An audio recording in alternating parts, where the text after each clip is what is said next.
Bismillahirrahmanirrahim. Assalamualaikum warahmatullahi wabarakatuh. Kumpulan kami akan membentangkan tentang etika dan integriti dalam pentadbiran tempatan. Definisi etika dan integriti dalam pentadbiran tempatan. Etika secara umumnya bermaksud prinsip moral ataupun nilai-nilai akhlak yang menjadi pegangan individu dalam sesebuah masyarakat. Integriti pula adalah kejujuran ataupun amanah dalam menjalankan tugas. Manakala bagi perkhidmatan awam, etika ni bermaksud tanggungjawab dan akibat seseorang atau profesion terhadap masyarakat. Seseorang anggota perkhidmatan awam, dia berkewajipan memahami tanggungjawab terhadap peranan dan perilaku seseorang pekerja dalam kerajaan. Integriti dalam perkhidmatan awam pula adalah perihal sifat individu dan organisasi yang sempurna berteraskan nilai-nilai murni. Antara nilai-nilai murninya adalah bertanggungjawab, cekap, amanah, jujur, bijaksana dan adil dan berkepimpinan. Yang seterusnya adalah etos perkhidmatan awam. Menurut Tan Sri Muhammad Siddiq Hassan, etos perkhidmatan awam menggariskan 8 nilai yang harus menjadi pegangan penjawat awam di dalam melaksanakan tugas dan tanggungjawab yang diamanahkan. Nilai-nilai tersebut adalah: yang pertama, berintegriti. Seseorang yang berintegriti akan melaksanakan amanah dan kuasa yang dipertanggungjawabkan demi kepentingan awam dan tidak boleh menyalahgunakannya demi kepentingan diri sendiri. Yang kedua adalah budaya kesegeraan. Kesegeraan bukan sahaja untuk menyelesaikan sesuatu tugasan dengan cepat, tetapi ia meliputi pemikiran, kehendak dan perlakuan. Seseorang itu mestilah mampu berfikir dengan jelas, faham kehendak dan hasil akhir yang dimahukan, lalu bertindak dalam melaksanakan apa yang perlu dilakukan untuk menyelesaikan sesuatu perkara.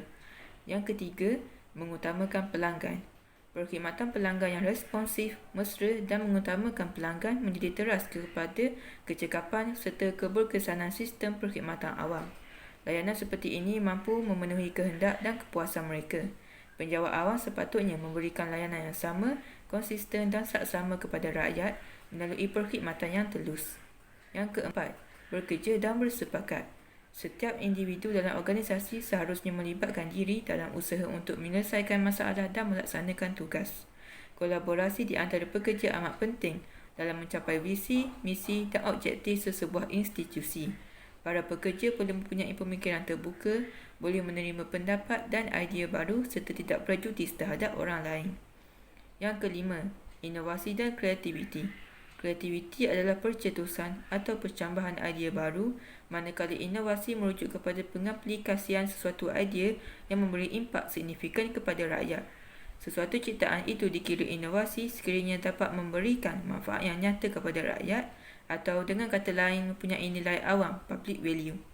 Terdapat dua prinsip utama untuk menjadi inovatif, iaitu dengan mencipta sesuatu yang baru dan berdasarkan apa yang pelanggan mahukan. Oleh itu, dalam meningkatkan prestasi perkhidmatan awam, kita perlu berfikir di luar kotak. Yang keenam, musyawarah dan penglibatan. Konsep musyawarah ini dilaksanakan kerajaan melalui konsep hari terbuka dengan menggunakan mekanisme National Key Result Areas (NKRA) dan Government Transformation Program (GTP). Melalui pendekatan hari terbuka, rakyat dapat menyuarakan pandangan mereka terhadap polisi kerajaan. Ini selaras dengan moto rakyat didahulukan, pencapaian diutamakan. Walaupun begitu, bukan semua masalah boleh diselesaikan dengan cara ini. Yang ketujuh, aduan sebagai hadiah. Aduan datang dari pelanggan yang tidak berpuas hati dengan kecuaian atau ketidakcekapan dalam sistem perkhidmatan awam. Namun begitu, dengan aduan-aduan sebegini, penambahbaikan sistem dapat dilakukan untuk memperbaiki masalah yang wujud. Oleh itu, aduan menjadi sesuatu yang positif dalam urusan perkhidmatan awam. Yang ke-8, menimba ilmu, meningkatkan kemahiran.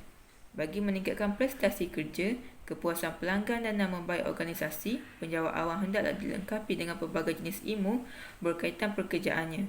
Terdapat ilmu yang boleh dipelajari secara formal, explicit knowledge, dan ilmu yang datang dari perkongsian pengalaman dan kemahiran, tacit knowledge.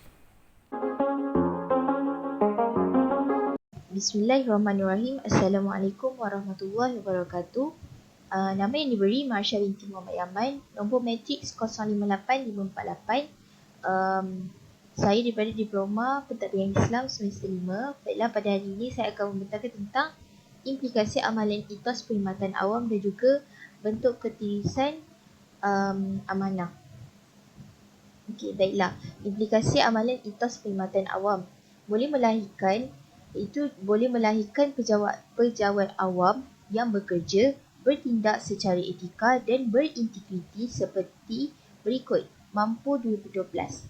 Yang pertama ialah membuat keputusan dengan adil dan telus. Yang kedua, memiliki integriti yang tinggi dalam diri dan pekerjaan, menyalahkan potensi secara berhemah, meluaskan dan menimba ilmu pengetahuan dan juga mengutamakan kerja berpasukan. Seterusnya ialah bentuk ketirisan amanah kes tata tertib pengurusan kewangan pejabat awam Malaysia.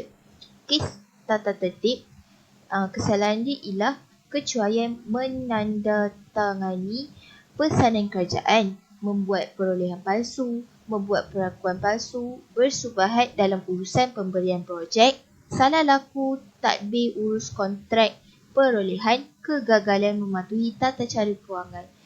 Manakala kes surcharge pula ialah menghilangkan komputer riba, menghilangkan peralatan latihan, menghilangkan kamera digital dan komputer riba, menghilangkan LCD projek. Itu sahaja. Terima kasih. Sebab tindakan tidak beretika dan salah laku masih berlaku. Terdapat banyak perbuatan yang melanggar peraturan dan etika yang sering kali berlaku dalam pekerjaan atau perkhidmatan awam. Antaranya adalah rasuah, penyelewengan, salah guna kuasa, pelbagai tindakan salah laku, ketidakcekapan, penipuan dan gangguan seksual. Persoalannya, apakah punca perkara ini masih berlaku? Ini adalah beberapa faktor terjadinya kemerosakatan etika dalam perkhidmatan awam. Antaranya adalah faktor individu, budaya kepimpinan, struktur institusi dalaman ataupun sistem prosedur luaran. Yang pertama adalah individu. Dari segi individu, mereka mempunyai kelemahan diri tetapi perangannya tidak mahu berubah. Yang kedua, kurang penghayatan nilai murni dalam kehidupan, mempunyai etika kerja yang lemah, bersikap tamak, iri hati dan pentingkan diri sendiri. Dari segi budaya pula adalah tempat kerja mempunyai budaya kerja yang tidak menitik beratkan disiplin. Semua orang pula bersikap tidak ambil peduli atau memandang remeh terhadap kesalahan. Yang ketiga adalah faktor kepimpinan. Institusi mempunyai kepimpinan yang lemah lalu tidak mampu mengawal pelanggaran etika. Pihak kepimpinan sendiri melakukan pelbagai tindakan tidak beretika lalu menjadi ikutan orang bawahan.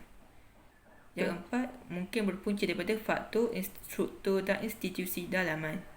Struktur tidak kemas dan kurang fokus, mempunyai matlamat tidak jelas dalam organisasi dan kurang koordinasi antara setiap bahagian institusi tersebut. Antara faktor yang terakhir adalah sistem dan prosedur untuk faktor luaran. Mempunyai sistem yang kurang telus, kelemahan sistem dan prosedur dalam mengikuti garis panduan yang ditetapkan, kurang pemantauan terhadap prosedur yang dilakukan dan keupayaan sumber manusia dan bahan yang terhad. Auzubillahiminasyaitanirrajim. Bismillahirrahmanirrahim. Assalamualaikum warahmatullahi wabarakatuh. Nama saya Siti Zawiyatul Asma binti Muhammad Lazim. Nombor matrik 057911 daripada Diploma Pentadbiran Islam SEM 5. Saya akan membentangkan iaitu strategi pengukuhan etika dan integriti penjawat awam. Usaha kerajaan untuk meningkatkan kualiti kecakapan perkhidmatan awam dan etika kerja telah mengalami perubahan besar sejak 1980-an dengan melaksanakan pembaharuan perkhidmatan awam yang lebih dikenali sebagai pengurusan awam aliran baru yang bertujuan untuk mengukuhkan profesionalisme, kecakapan dan etika yang tinggi dalam kalangan penjawat awam. Suruhanjaya Pencegahan Rasuah Malaysia iaitu SPRM telah menggesa agar penubuhan unit integritis di setiap agensi kerajaan dipercepatkan sebagaimana yang diputuskan kerajaan melalui Perkeliling Perkhidmatan Bilangan 6 pada tahun 2013.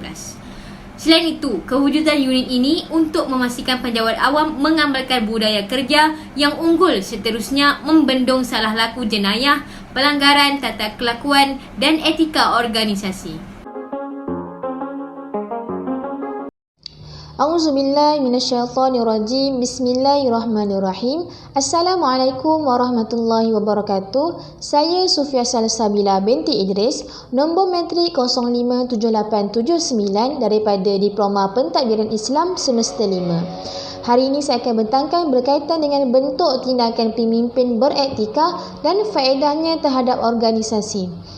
Tindakan pemimpin beretika, komitmen terhadap kecemerlangan, menjadi role model, terbuka untuk menerima kritikan, kegagalan dan pendapat orang lain, mengelakkan jalan pintas, mempertahankan kebenaran, telus dan jujur dalam semua keputusan dan tindakan, menggalakkan penyertaan kaki tangan dan proses demokratik dalam organisasi, menggalakkan kerja secara berkumpulan dan sentiasa memudahkan urusan orang lain. Seterusnya, faedah terhadap organisasi.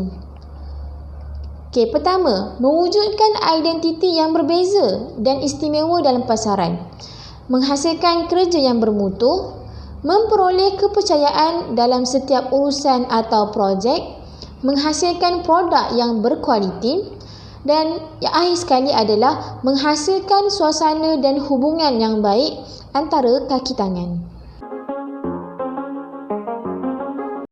Saya sambung dengan kesimpulan.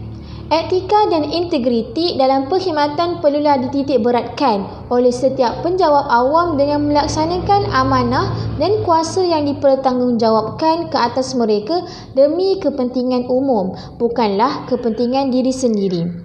Sikap tidak beretika dan berintegriti tidak dipupuk dan diterap dalam setiap penjawat awam tanpa sebarang usaha untuk menjadi lebih baik, berupaya menghilangkan kepercayaan masyarakat dan menjejaskan imej pekerja serta melumpuhkan entiti korporat yang kukuh.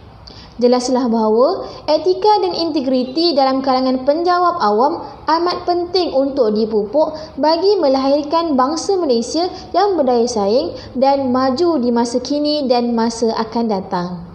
Sekian daripada saya. Terima kasih.